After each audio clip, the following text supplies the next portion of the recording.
Majuro Atoll entrance about half an hour ago.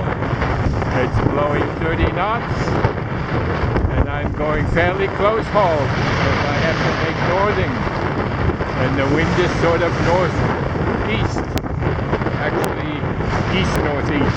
Cause that was the river and this is the sea. This is a Haluna, the yacht I built from scratch, designed by the brilliant Michel de Ritter. I started construction in 1972 and I launched in 1977. I moved on board 2 weeks before even launching, and I've lived on board ever since. That's 46 years and counting. Haluna has features you find on no other yacht, and that's all Michel's brilliance. And I'm very, very proud that she floated on her lines perfectly when launched. That's a very, very tricky thing to achieve, and I've seen horror stories in that department. Anyhow, I do hope that you enjoy the video you are about to see. Apart from that, all is well. A little bit of rock and roll happening here in a long time. Anyhow, that's it for the moment. There's the last of the islands of the Majuro Atoll.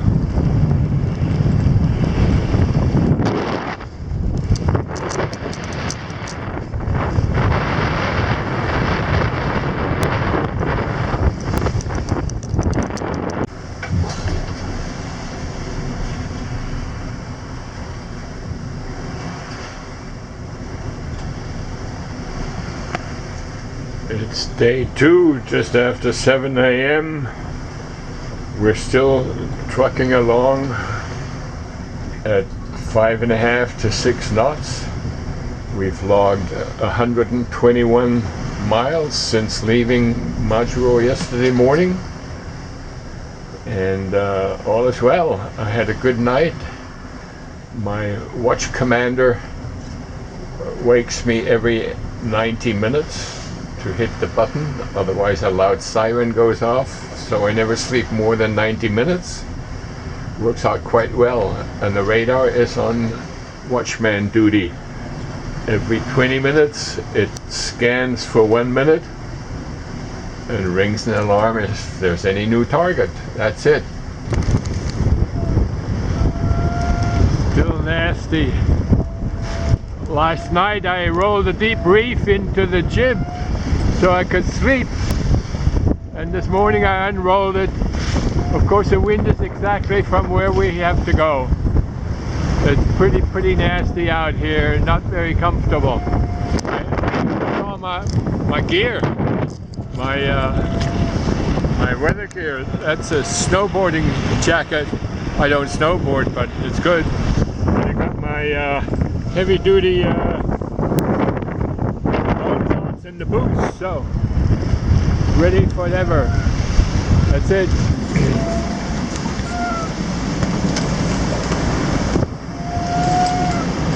Yeah, time for some tea, I suppose, and a little bit of recording of position and speed and stuff like that. And apart from that, things are okay.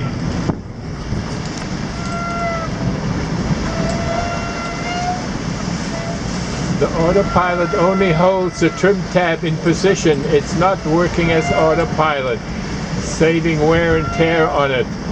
She sails nicely on her own. After several weeks of sailing hard to weather, I reached the doldrums and I was becalmed for a couple of days. And I got tired of going nowhere, just sitting there. So I decided to do some motoring. And I just motored for a few hours when suddenly the engine nearly stalled. And I could tell, since I know the engine and everything very, very well, that I'd picked something up in the propeller. I tried to shake it by going back and forth, forward and reverse a little bit, just barely turning over because of the drag that I could feel. I stopped the engine, then I strapped my camera to a long boat hook, put it over the side to shoot some video of the propeller. and suspicion was confirmed. There was a hornet's nest of polypropylene line wrapped around the propeller. I reviewed the footage in the cockpit, and I knew I was in big trouble. Either I cripple a Haluna with no great headway with this handicap on the propeller, or I risk my life by going over the side. The thought of that was terrifying. I'm not 30 years old, I'm 86 years old. Going into the water, doing the dive and the cutting, not a big deal. Getting back on board, very big deal, very questionable. Can I make it? Huge steps, very, very, very high steps to overcome. First, 2 extensions from the rudder for the trim tab to get on top of the rudder. That is already quite a struggle. I'm wearing a suit that does not help in mobility. I have to use both my hands to hang on because there's a lot of motion. I'm on the ocean. And my biggest fear was that I could raise my foot high enough to make the step distance without being able to lift my knee with my hand, because I have to hang on for dear life. And lo and behold, I could make it. I made the first step, shaking. I made the second step with all the effort I could muster. Had to climb over the stern rail, and I kind of flopped into the cockpit. Totally exhausted, thankful, and grateful to be alive. There's the flotsam that fouled the propeller. And this is my bunk here. Gonna grab a little snooze, midday snooze right now. This is my bunk. And it's very, very handy right up here in the pilot house, because I can watch all the instruments right from here. Makes it very, very convenient. Anyhow, catch you later. There's also this overhead window from which I can watch the sails and the Windex up top. So that's very, very practical from my lying down position.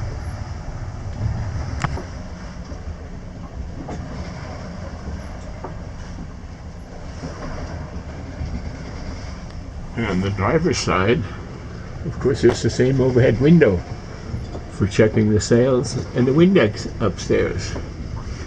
Also very practical.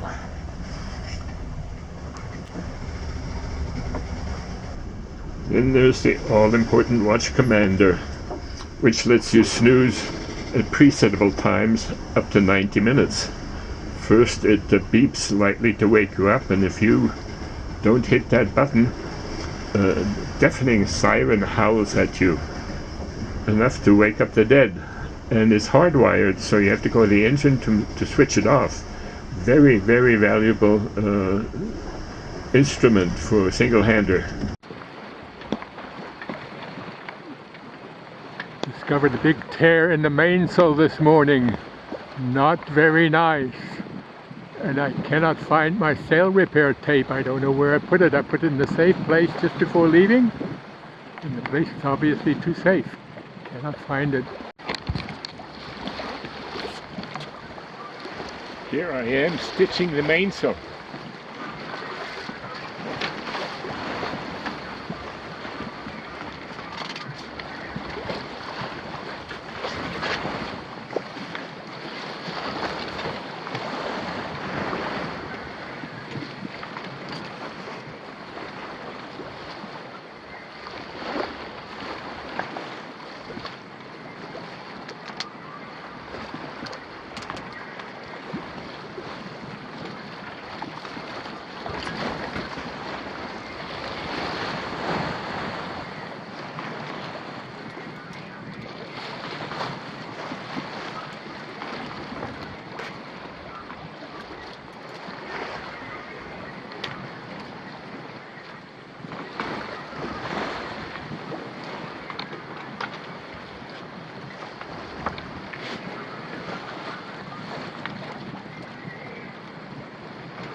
This is day 19, beautiful day.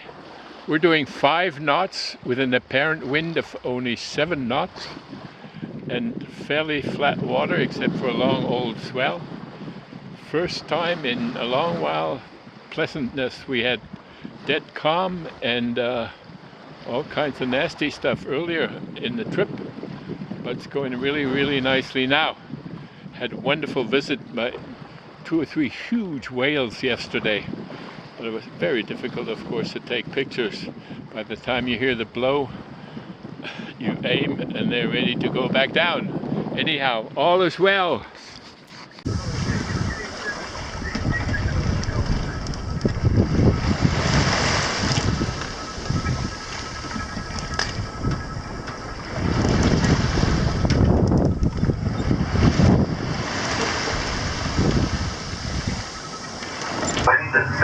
Southeast at 1, 12, southeast 2.0, cloud 80%, barometer 1005, steady. How's the readback and any outgoing traffic, please, over? No outgoing traffic. Readback was okay. Cloud cover is 8.5. There's no big deal. 8.5% on the clouds. That's all. Thank you very much, Peter. 73. And for JCY. 75, corrected to 85%. Cheerio.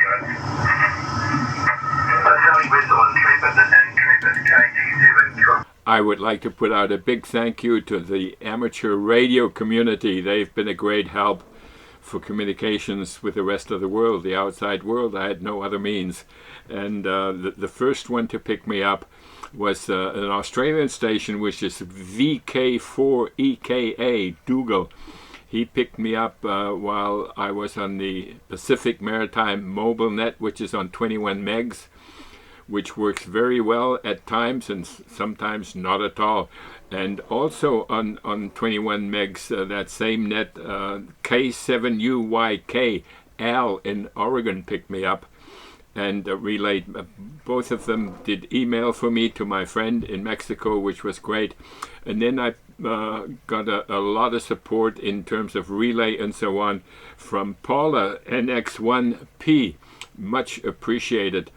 And I also checked in daily with the Pacific Seafarers Net, which we call the PAC-C Net. They take positions of yachts underway every day, and that's always the highlight, to connect with them, give the position report, your weather conditions, wind, waves, and all that, cloud cover, barometer.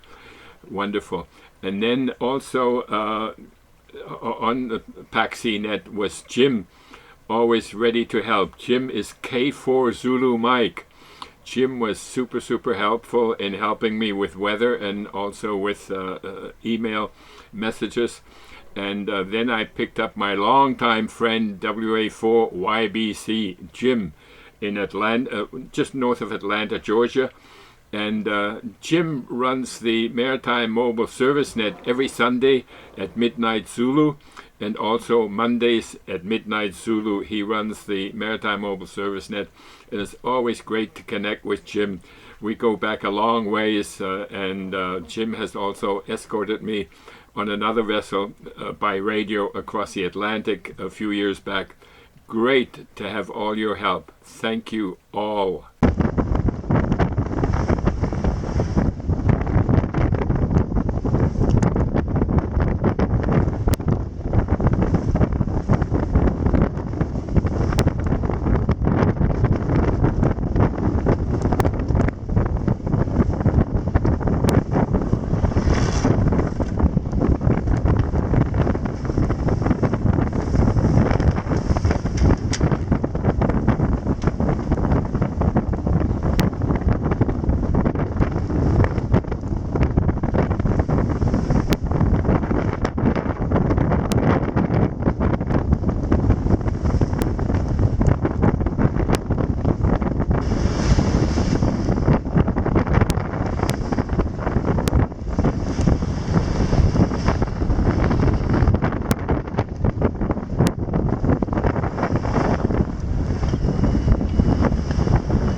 Shaking out a bit of reef out of the main helped a little bit, but not as much as I expected. Anyhow, you know, we keep on trucking hard to windward. 20 somewhat knots, 23, 25 knots on the nose where we want to go.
We just rounded Punta de Mita Light at the entrance to Bahia Banderas Bay, and we're only about 12 miles from La Cruz.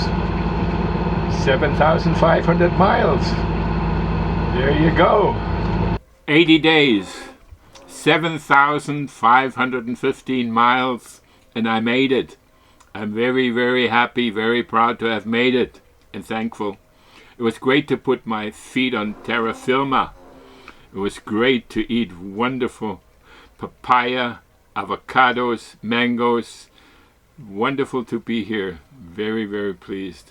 But then I start looking around the marina, and there's a sense of depression here.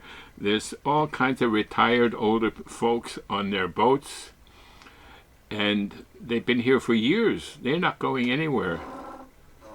They're probably going to die here. Not for me. Not for me at all. The only way I can keep going and keep myself young and active and not end up dying here, being committed to die here, I'm going to sail again. I'm 86 years old.